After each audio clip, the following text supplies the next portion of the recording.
Coach, if you can, just start with the lineup tonight here. Condos and nets. We're going to go 12-6. Clyson's going to do the warm-up. And Dumo's not, that was a practice. We wanted him to practice. So, like I said before, hoping that he could be back for Thursday. So, what are you getting a sense of as far as the mood of this team is concerned here in Pittsburgh today? It was great. Yeah. Great. It was great in meetings. It was great on the ice. Guys are upbeat, and we definitely want to come out and compete better than we did in the first period against Toronto, and then we'll go from there. I asked only because got the same impression in the locker room here. There seems to be, is it fair to say, maybe a little extra motivation for your hockey club to play the defending Stanley Cup champs? No, I don't think it's about them. No, it really is about us last game. Not coming out the way we wanted to.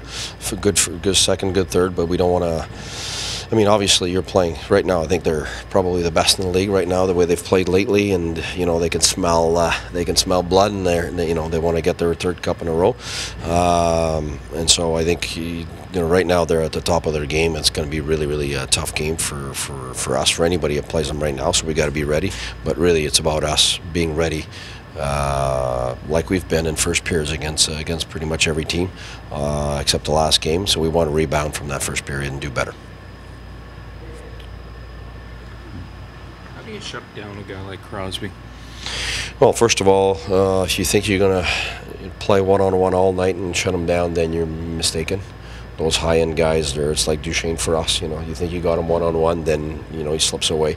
So you got to be really a team defense mentality. Is that when he's on the ice, you got to be aware that if one guy gets beat, the second guy has got to be there to support. That's the way we've approached it in the past. But that's not the only guy they've got. You got Crosby on one leg, you got Malkin on the other, you got Kessel. So they got so many good players that for us, it's really we got to play a good team defensive game. What does Max McCormick have to do to be effective?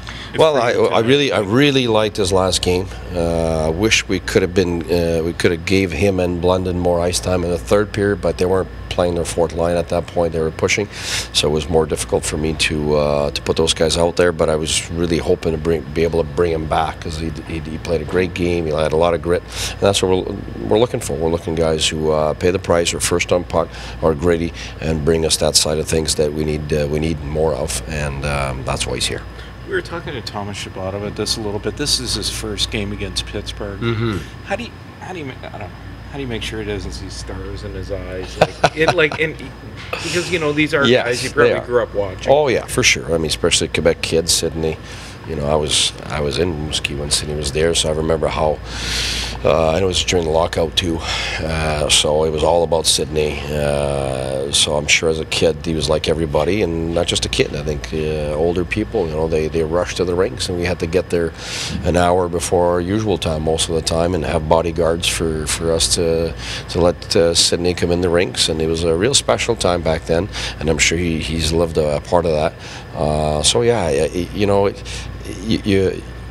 you want to embrace that. I don't think it's something negative. It's just, hey, I'm here. I'm getting the opportunity to be on the same ice surface as Crosby and Malkin and all these guys, and I think it's a positive thing. And you don't want to see it as a threat. Obviously, it's positive because he's done great things to be here, and he deserves to be here.